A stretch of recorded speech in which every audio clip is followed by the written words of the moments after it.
नमस्कार मित्रांनो, मी सुहानी सूर्यवंशी आणि आज आपण पाहतोय इयत्ता 9वी इतिहासातील आपला 5वा पाठ, तो म्हणजे शैक्षणिक वाटचाल.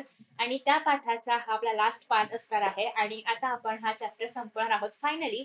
याच्यामध्ये आपण खूप साऱ्या गोष्टी पाहिल्या, म्हणजे आपण उच्च शिक्षण, माध्यमिक शिक्षण, प्राथमिक शिक्षण, इव्हन आपण बऱ्याचशा ज्या पण शैक्षणिक संस्था आहेत, संशोधनच्या संस्था आहेत, त्यासोबतच एक जी काही शिक्षण पद्धत आहे आपल्या भारतातली, त्या सगळ्याबद्दल आपण डिस्कशन केलेलं आहे. तर आता आपल्याला पाहायचंय त्याच्यातलंच पुढे जिथे आपण संशोधन संस्था पाहिलं होतं भारतातलं, तर त्यातल्याच आता अभियांत्रिकी या विभागाकडे आपण येतोय.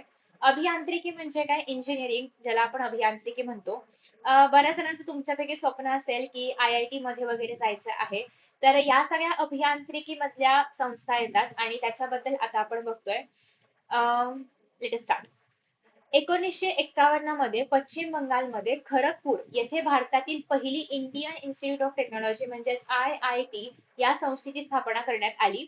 आणि भारतामध्ये अभियांत्रिकीच्या सर्व शाखांमध्ये उच्च व प्रगत शिक्षण उपलब्ध करून देणं ही देशाची गरज आहे.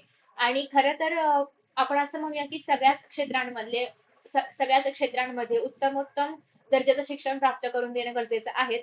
पण अभियांत्रिकीमध्ये जास्त गरजेचं आहे, याचं कारण असं आहे की आपण बघतोच की आतापर्यंत जे काही संशोधन वगैरे आहे, त्यामध्ये मोस्ट ऑफ द थिंग्स जे आहेत त्या अभियांत्रिकीमध्ये असू शकतात. आणि त्यामुळे IIT तुम्ही आता बघता की खूप नावाजलेले आहेत किंवा खूप टॉपचे इन्स्टिट्यूट आहेत. सो यामधून असं आहे की आपण नवीन नवीन शोध लावू शकतो. आपण मग ते टेक्नॉलॉजी मधलं असेल, स्पेस मधलं असेल, किंवा इतर अनेक जनरल गोष्टींमधले पण अनेक नवीन नवीन शोध लावणं असेल. तर या सगळ्यासाठीच एक काहीतरी उच्च दर्जाचं ज्ञान असलं पाहिजे, काहीतरी संस्था असल्या पाहिजे. त्यासाठी IIT ची स्थापना करण्यात आलेली आहे. आणि आता सुरुवातीला फक्त पश्चिम बंगालमध्ये असलं तरी पण आता आपण बघू शकतो की पवई, चेन्नई, कानपूर आणि त्यासोबतच तुम्हाला बघायला मिळेल या ठिकाणी अ, या नंतर नवी दिल्ली येथील अभियांत्रिकी महाविद्यालयांचे IIT मध्ये रूपांतरित करण्यात आलं. आणि या संस्थांच्या उभारणीकरता Soviet Russia, America, Germany, UNESCO यांनी सुद्धा मदत केली. भारतातील IIT या संस्थेला स्वायत्त विद्यापीठाचा दर्जा देऊन बीटेक व एमटेक हा अभ्यासक्रम या ठिकाणी सुरू करण्यात आला. बेसिकली इंजिनिअरिंगची बॅचलर्स आणि मास्टर्स डिग्री अनेक वेगवेगळ्या फील्डमधली civil, computer, IT, mechanical, electrical, electronics and telecommunication, हे सगळे जे पण काही फील्ड्स येतात, मेकॅनिकल वगैरे सगळं सगळं, तर हे सगळं IIT मध्ये आहेच. आणि म्हणजे बेसिकली इंजिनिअरिंगचं जे पण बॅचलर्स आणि मास्टर्स एज्युकेशन आहे ते तुम्ही IIT मधून घेऊ शकता. प्रवेश परीक्षा जसं की आपण आता बघतो JEE ऍडव्हान्स जे लोक क्लिअर करतात त्यांना IIT मध्ये ऍडमिशन मिळतं.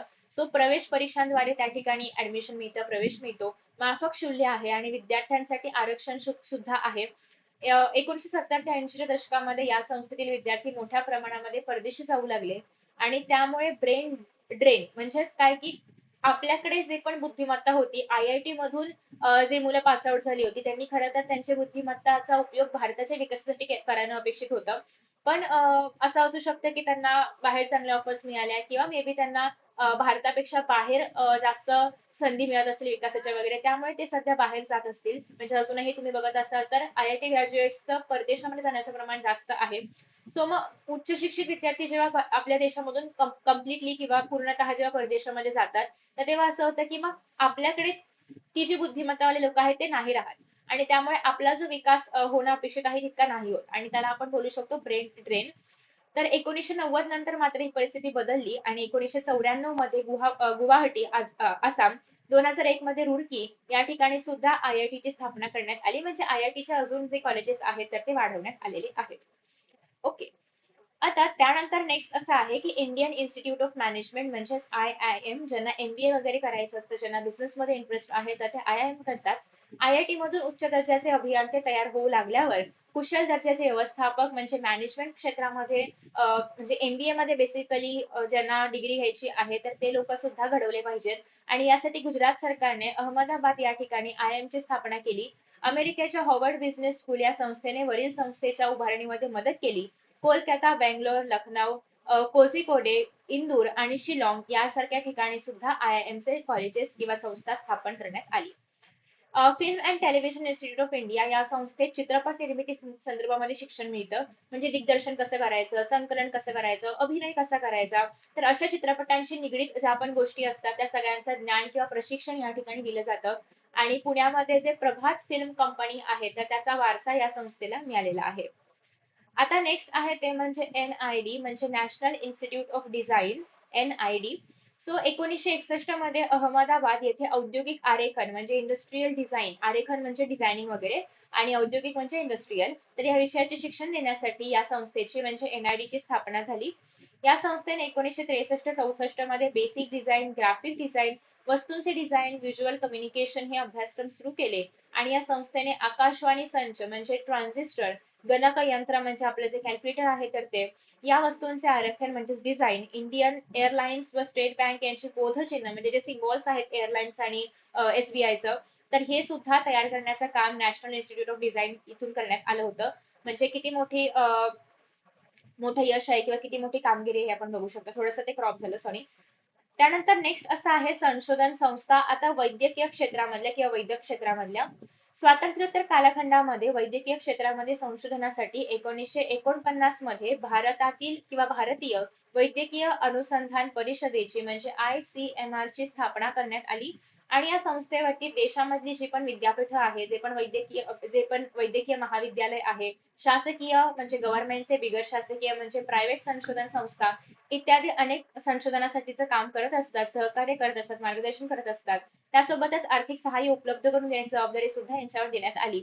विविध रोगांवरती संशोधन करणारी 26 केंद्रे भारतामध्ये किंवा पूर्ण देशभरामध्ये सुरू झाली आणि या संस्थेच्या संशोधनामुळे क्षयरोग व कुष्ठरोग यांच्यावर नियंत्रण मिळवणं पण शक्य झालं.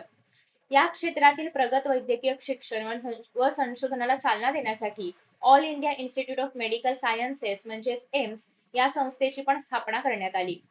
या संस्थेवरती वैद्यकशास्त्राच्या पदवी व पदव्युत्तर अभ्यासक्रमांच्या शिक्षणाची जबाबदारी टाकली गेली. म्हणजेच काय, तुम्ही जसं की आपण बघतो JEE ऍडव्हान्सने IITs मिळतात, तसंच जेव्हा आपण नीट क्रॅक करतो आणि त्यातल्या त्यात पण एक कट ऑफ आहे नीटचा, तो जर आपण क्लिअर केला असेल तर आपल्याला एम्स मध्ये ऍडमिशन मिळतं आणि असं मानलं जातं की जसे IIT इंजिनिअरिंग साठी टॉपचे इन्स्टिट्यूट्स आहेत, सिमिलरली एम्स जे आहे ते मेडिकल साठी टॉपचे इन्स्टिट्यूट्स आहेत आणि याची स्थापना करण्यात आली होती.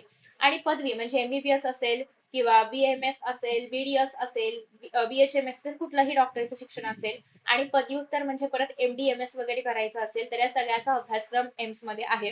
वैद्यकशास्त्राचा बहुतांश शाखांमधील पदवी आणि पदव्युत्तर शिक्षणाच्या सुविधा असलेली जी काही महाविद्यालये आहेत किंवा संशोधनाच्या चांगल्या सुविधा, सुसज्ज सार्वजनिक इस्पितळं म्हणजेच हॉस्पिटल ही या संस्थेची प्रमुख वैशिष्ट्ये आहेत. सर्वसामान्यांना माफक दरामध्ये वैद्यकीय उपचार उपलब्ध करून देणं, परिचारिकांच्या म्हणजेच नर्सेसच्या प्रशिक्षणासाठी म्हणजे ट्रेनिंगसाठी स्वतंत्र अशी महाविद्यालये तयार करणं, हृदयविकार, मेंदूविकार व नेत्रविकारांवरती उपचार करण्यासाठी अनेक त्या सुपर स्पेशालिटी केंद्र आहेत. म्हणजे हृदयविकाराचे वेगळे असतील, नेत्रविकाराचे वेगळे असतील, मेंदूविकाराचे वेगवेगळे आहेत. म्हणजे स्पेशालिटी असणारे डॉक्टर्स असतील, संस्था असतील तर या काढलेल्या आहेत.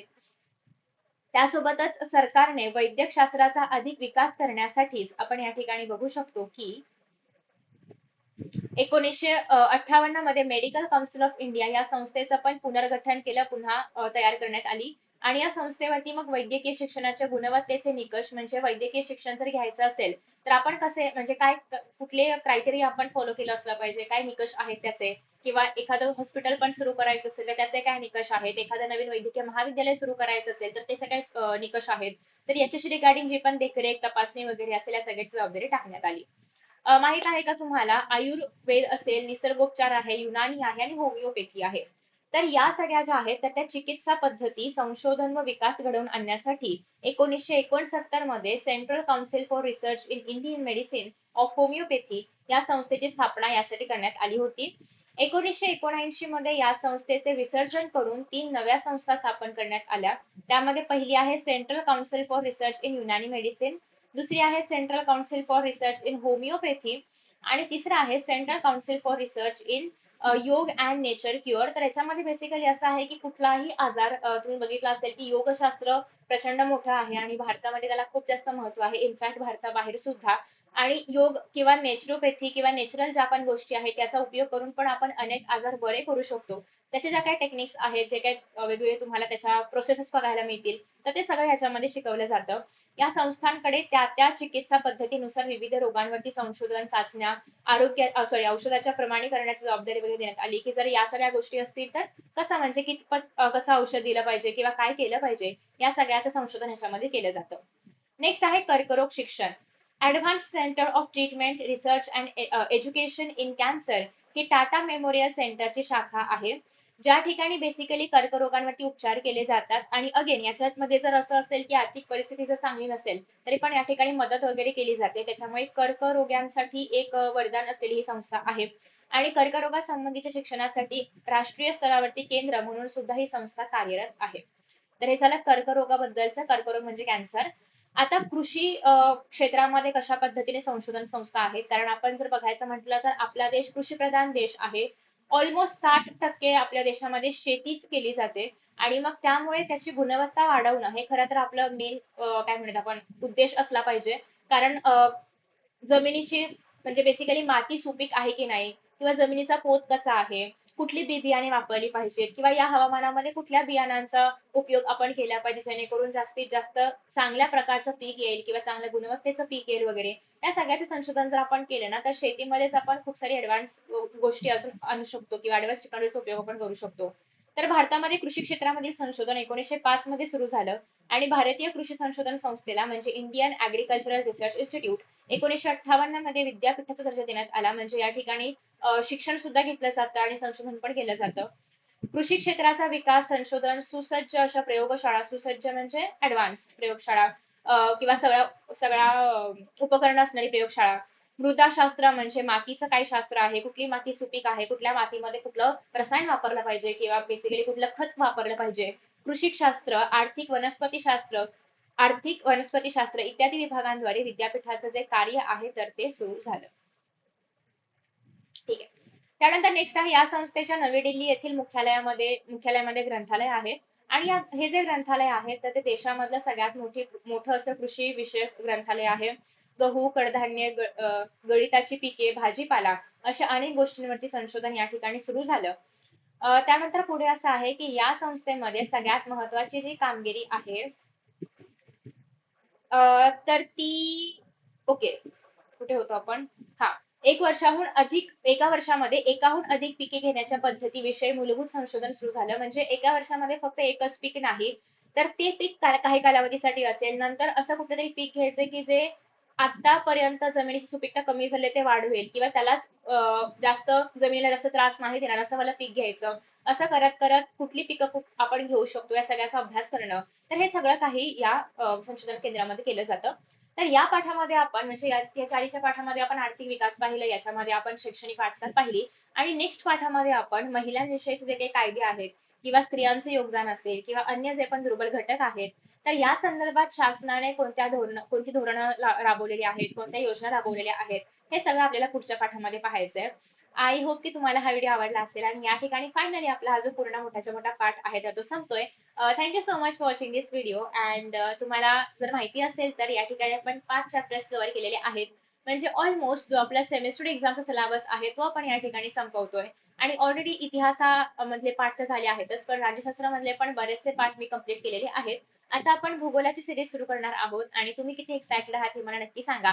आणि तुम्हाला या विजन सिरीजचा काही फायदा होतोय का हे सुद्धा मला खाली कमेंट बॉक्समध्ये नक्की सांगा. Thank you so much for watching and see in the next session. Bye.